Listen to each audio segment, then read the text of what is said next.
This is a this is a this is a dicey one.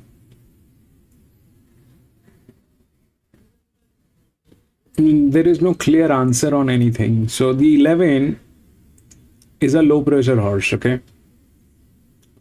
The linear, generally they win the 2000 meter.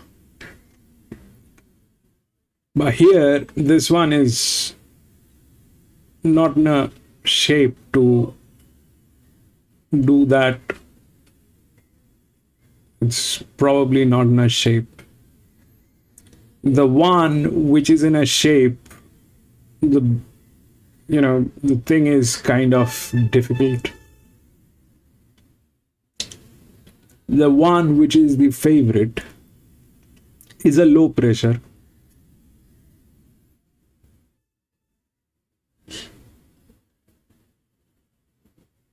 Out of the high pressures, that's the lowest. But if that's the lowest, then it is a problem. Because then there are others. And there are only 3 pressure horses in this, okay? Those are the 3 pressure horses. The first, second, and the inner drift. The first one is not in a position. The second one is borderline there, but a bad match. This one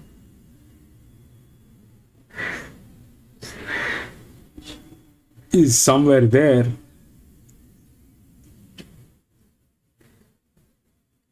But it loses here.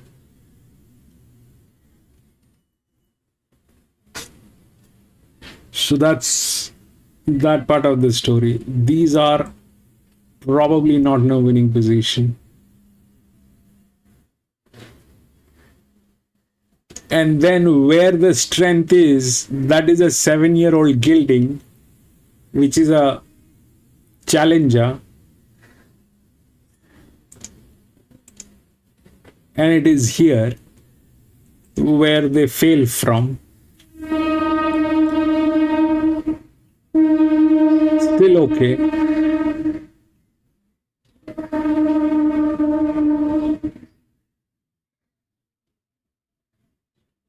And then it is, they're not in a shape. The one which is in a shape, oh, that is very, very difficult to believe that will happen. They fail from there. That's a 7-year-old gelding. 11 is a hope. Because if that is that, then there are many other horses on the whether they match, they don't match, whether they have the, because honestly speaking, if we look at what is happening in this particular section, all right, the top performing horses with the form line, that thing is a 5-year-old gelding over a 2000 meter. It is coming from gate number 13, all right. The match is not right. 14, 15 is a borderline match on those 2 horses, but they're challengers. And one is a 7-year-old gelding. Then we drop here. 8 and 7, those are there. It's a dicey game. I'm out. I won't get into this.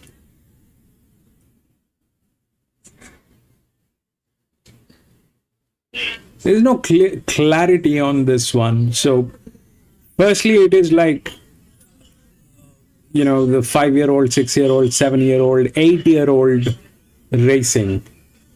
Then the form line is missing here, but that's the key. So if we have to understand the recipe of this race, so what is the recipe and what exactly are they proposing? What they are proposing is this, that it is a 2000 meter race, so it is anyway a longer distance. Now that long, up till 2000 meters, it is the linears who win, all right? But the linear is not in a shape. The second linear, which is here, is going to come from gate number 13.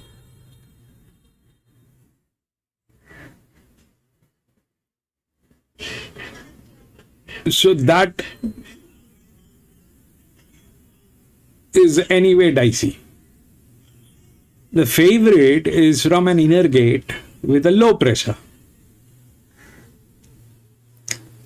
But what we are, what this recipe also has is the horses with group 1, group 2, group 3 records.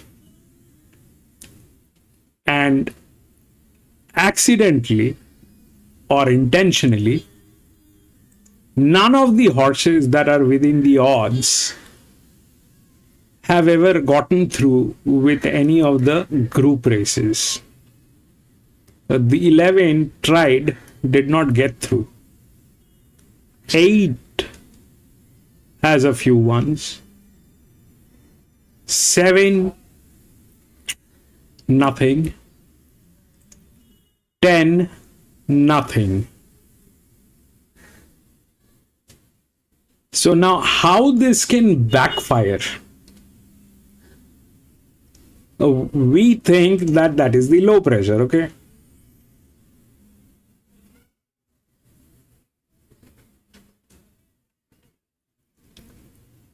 But that low pressure is competing against all these horses which has been to group 1, group 2, group 3 races, and they are present here. They may not have a form line, but they are present here. This thing probably is not in a position to win. It doesn't have the form line with a pressure that is difficult. This thing, God knows what it will do, because it doesn't match here. 11, which is the favorite,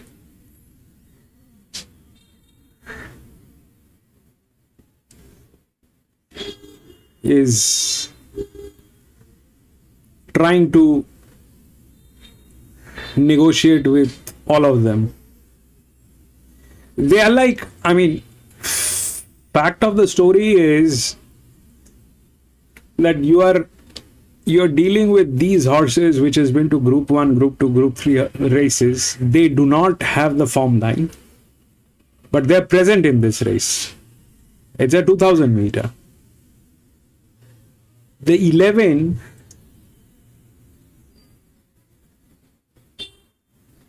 has nothing, practically nothing. It is not the highest class. It is not the highest leverage. It is not the highest or the lowest pressure. It has tried doing group 1, group 2, group 3 races but failed twice.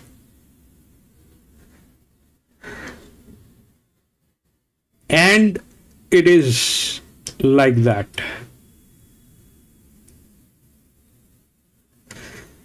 So for me, this is a pass. I don't know this. This can go any direction. It's first of the thing is these horses probably are in trouble. So if they are in trouble, that does not mean this will win. In that case, it is being welcomed by the entire forest of group 1, group 2, group 3 race winners. So things are difficult. I don't want to get into it. It's not difficult. It is basically a waste. Why? Because let's say, even if I think that, that 15 has very strong chances because of that, okay? Because of the form line. Let's say I believe that. It's a challenger. It's a 7-year-old gelding.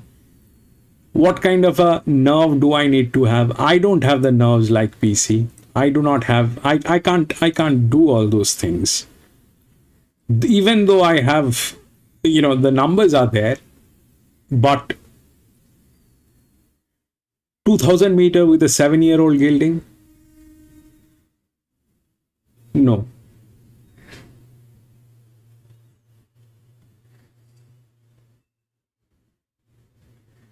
And that is also something that doesn't have any other, no group 1 races. If we flip it and we want to come here, that no, the group 1 winners will win, that is the highest advantage model. But still, that is a 7-year-old gelding. It has the class, and that's a 7-year-old gelding. So for me, I don't think I want to get into this. This is better to watch.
Like it, ladies, Ocean Run on top. 61 into 34 early doors, then was out to 51. Off your selection just then. Titans back into $41 and $8 a place for the best value. As you mentioned, favourite Earn to Burn, $2.70 to $2.40. Now back to $2.70 with the tab fixed odds. Undefeated in 2 starts this prep. Forgotten Spirit, 5 out to 6, back a point $5. Get nice at $6.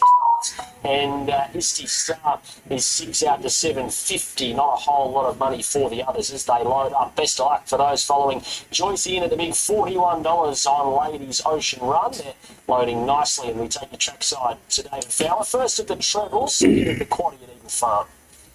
Goes in. Casino Bay moves up. Filling the gates well for the 4 Executors dual previewed. Of course, the 2 big $500,000 finals in a fortnight's time at Actors Park, Gold Coast. And to burn $2.70. Forgotten Spirit $5 now. Get Ready Glass 6 and Isty Star of $7.50. So there's been a lot of change to the market in the last 5 to 10 minutes. It's been fairly well defined for some time. Ladies Ocean Run goes up. Get Ready Glass moves in, and Forgotten Spirit will complete the line. Just about ready to break in the 8th. Just waiting on Forgotten Spirit to join them. Goes in. All in now. Red light turned on. They're set to break. All ready. Still no start. Just waiting for the settle. Casino Bay's a bit edgy. Now Steadies racing. And Angel Ladder began brilliantly in centre field. Crypto missed fast away. Get Ready Lass comes across to be third on, settling down. Dr. Farthing fourth away. Then Casino Bay, Dragon Rouge, and the bird in the second half of the field. Followed by Stick to the Script, drifting well back Ladies Ocean Runner. A long way back was Better Sweet. Second last Isty Star and Forgotten Spirit. It's Stay Motherless last up to the turn. After the sparse start, Angel Ladder in control. Let Crypto miss by length. Get Ready Lass third at the bend, scumming wide. then Dr. Farthing, Dragon Rouge getting up to the rail, Casino Bay next, then came Sick to the Script, Forgotten Spirit trying to navigate a path in the centre of the field, Wider was earned the bird under his big weight, he's trying to launch down the outside, and then came Misty Star, Angel Ladder the leader, Dr. Farthing on the outside is trying hard, Angel Ladder in front from Dr. Farthing, and Get Ready Last then earned the bird, now Dr. Farthing alongside Angel Ladder, Dr. Farthing took the lead at Dr. Farthing beat Get Ready Lass, Angel Ladder, fourth possibly Dragon Rouge, Wider earned the bird. So Dr. Farthing at a big price. Joycey, pretty good first up win there. Yeah, very good first up win, Louis. I've gone with the wrong Pat Webster Ruffy. I don't know if that counts for anything.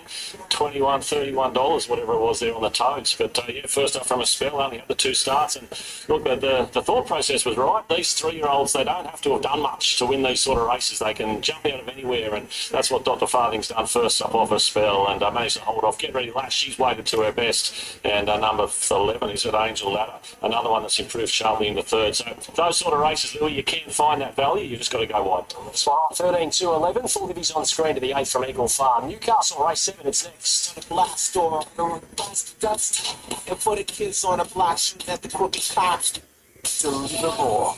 Toyota forklifts, the world's #1 forklift.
For Buffalo, $3.70 went up. It's now into $2.70 on the fixed odds. One Lord of Biscay, $5 into $4.20, just back out to $4.40. The 11 Wollowin, this is the on-top selection for Mick Wallace. It's a $7 pop, out from $5.50 so far today. There's a slight drifter. Oakfield Jupiter, $6.50 to $8, back into $7.50, and Midnight Opal is the next in betting, $6.50 out to $8.50. There's a really good go, number 5 here, Tazaray. Chris Lee's Will Stanley off barrier 11. It's been $17 into $9.50 and seized about in single figures. First up from a spell, just the one public trial was here at Newcastle over 1,000 and ran third in there. Go back to last preparation fresh, went to Randwick over the 1,300 metres, led them up and just faded late under a big weight behind a Query, beaten just under 4 lengths. Full selections for Mick Wallace are 11 to beat 1, 4 and 12. 11, 1, 4, 12 will win the on-topper. Buffalo, it's first up of 315 days. It's had the 3 trials, won 2 of them, both here at Newcastle. Latest was over 1,200 metres by just over a lake that draws barrier 3 and is searching for a second career win. Lord of Biscay next in betting's also first up off the one Newcastle 1,000-metre trial win by 2.5 lengths and has some good city form last preparation. Ran a big dance behind Gringotts, was only beaten 3 lengths there after settling midfield. Let's get your trackside. The Provincial Midway qualifier with Phil. 3 to move up. Calstar goes in the all pink clubs. Tasseray to complete the line. Starters heading out front. Feature race of the day. Starter in position, red light. Set to go. They're away. Nice line out. Lord of Biscay restrained soon after the start. Tasseray's going forward. Buffalo's up there in the early part. Wooloowin is now bursting through the pack to go up and be in that leading division, and Oakfield Jupiter likewise. Followed next by Midnight Opal. It's on the inside of Ortiz Boys, and Buffalo now settles back midfield on the inside of Wizards, who's on its outer, and then Kryptonic, Lord of Biscay 3 deep, rounding that first bend. Back in the centre of that pack was Bella Kadija, and dropping back to the tail is Cal Star. Down the side, 800 metres out, speed's good. Tasseray booted clear, led by 3.5 lengths Wooloowin. Oakfield Jupiter to the inside, Orthies Boys, Wizards next, followed by Midnight Opal with the red cap back on the inside. Buffalo's now working off the inner, starting to put itself into the race, as is Lord of Biscay, who's working to the outside. Next Kryptonic, followed further back by Cal Star, and back with it Bella Kadija around the bend. Tasseray trying to kick away here. The swoopers are coming. It's Wooloowin coming after it, and Buffalo is now charging down the centre, trying to go with it as Midnight Opal. Buffalo got to a narrow lead. Midnight Opal, Lord of Biscay, the fresh horse on the scene. Oakfield Jupiter gets an inside run. Buffalo in front, Oakfield Jupiter. It's Buffalo from Oakfield Jupiter. Buffalo over Oakfield Jupiter, Lord of Biscay, Photo Force, Bella Kadija or Midnight Opal. Followed next by Cal Star, and then Kryptonic. Wooloowin, Tasseray went hard early, finished back in the field. Well back was Wizards and Orthies Boys last in. Favourite wins, Buffalo, 290 across the totes, beating Oakfield Jupiter at 240 a place. They both head to Randwick. Lord of Biscay a good third and pays even money a place. 4-12-1 to the last from Newcastle. And we thanks Phil Roberts for his coverage there this afternoon. Time for the last at Flemington on Australian Guineas Day Gator. The get out is over the 2,000 metres, and you're with Phil or Not, who's been racing in some really good heart of late. Yeah, look, the horse is flying. A couple of excellent wins at 1,800. Month between runs latest, and chased another handy one in Tarview, spotting that horse 4 lengths, ran on strongly again. Crossed the line with Ambassador Oil a couple of runs ago. I beat that horse. The Ambassador was probably a touch unlucky. 11 similar weight turns, and he's been considered a couple of dangers.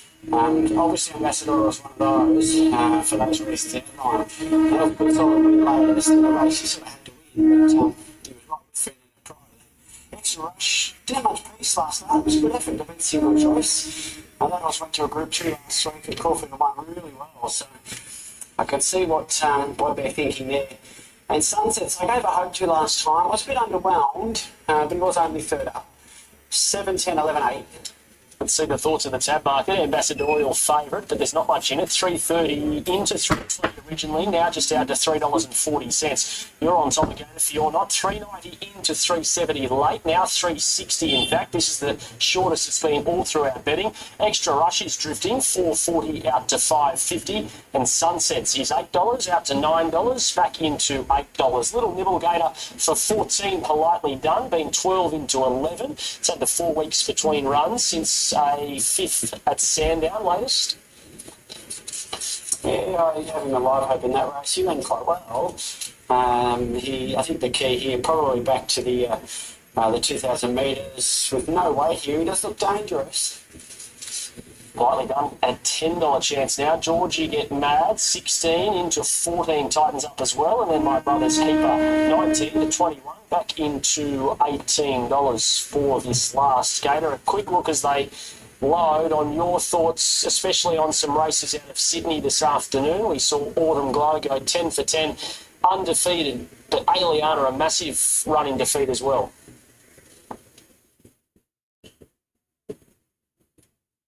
Oh, just lost Gator there for 2 seconds as they get set here for the last at Flemington. 340 Ambassadorial. If you're not 370's Gators on top, or an Extra Rush at 550 continues to drift. Not really specking anything outside of that quiet betting race for the last. We'll touch base with Gator post the running of this Get Out from Flemington with Matt. Here for the 10th and last. Of course, we return here to Flemington next Saturday for Super Saturday for the running of the new market. and also the All-Star Mile. So they're just about ready over at the 2,000 metres as Sunsets is brought forward with Damien Lane, and Regal Lion is the last with Jamie Bott in the OTI suits. The 3AW handicap set for the 10th and last. And away. Georgie Get Mad jumped well. Ambassadorial sprung the gates hard and went straight to the lead with Georgie Get Mad. Extra Rush and then My Brother's Keeper. Sunset Slobs behind those. Politely Done's one off the fence, and Regal Lions 4 and 5 deep, but also forging on. Fujita San is beyond centre field from Dublin Journal, Aberfeldy Boy and Fear Not, but they look tightly packed, and it's only about 5 to 6 lengths first to last. 1,500 metres to go. Extra Rush took it up 3/4 Regal Lion, and then came Ambassadorial after that sprightly start. Is going to be third one off the fence outside of Georgie Get Mad. Sunsets is 3 deep midfield. Then Politely Done, My Brother's Keeper. Fujita San 3 deep with cover from Aberfeldy Boy, Dublin Journal. And last is Fear Not as they head towards Chiqueta Lodge at the 1,200 metres. Extra Rush today looking to remain undefeated. Runs by the 1,200 pole and led out 3/4 of a length to Regal Line. Then came Georgie Get Mad third on the fence, and fourth is Ambassadorial. They were followed by out deeper on the track Sunsets, the inside My Brother's Keeper as they run through halfway. In between horses Politely Done, a length Fujita San always deep, and then came Dublin Journal, Aberfeldy Boy as well back in the field, and back with it is Fear Not, who just joins that 3-wide train now. So the leader is Extra Rush. It's had a pretty good lead in front with Ethan Brown looking to cap off a big day. Leading out from Regal Lion, Georgie Get Mad trying to inch off the fence. Ambassadorial out wide as they come around the corner and starts to put itself in the fray.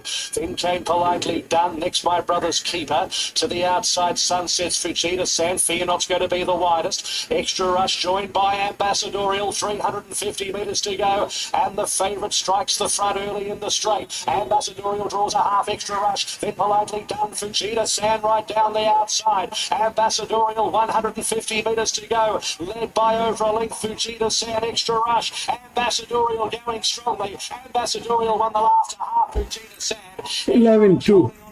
with Politely Done, then Fear Not. Next, Regal Lion, My Brother's Keeper, Sunsets, a gap, Georgie Get Mad, Dublin Journal, and last across the line was Aberfeldy Boy. Behind Ambassadorial, 3:30 across Supertab New South Wales, 3:20 UTAB beating Fujita San. Massive there, first up for Shane Jackson. Gainer, back-to-back wins for Ambassadorial. Yeah, going really well for the stable. What's going well for them?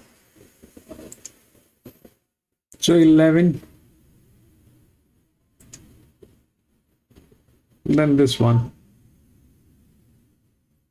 11-2.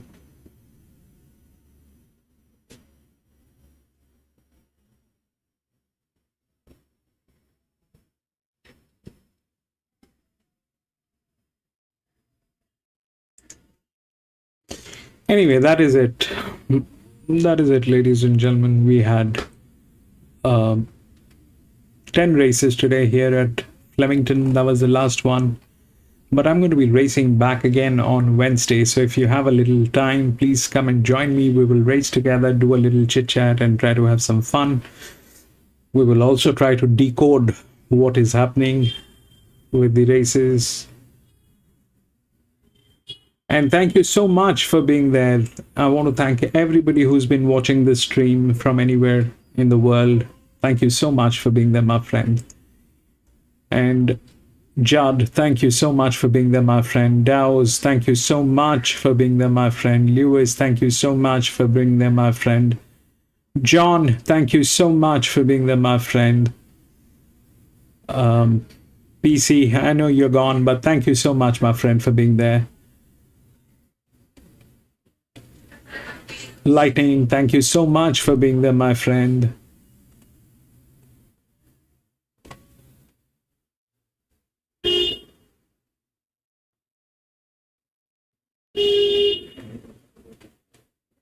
Jimmy, thank you so much. I know you've gone off to sleep, but thank you so much for being there, my friend.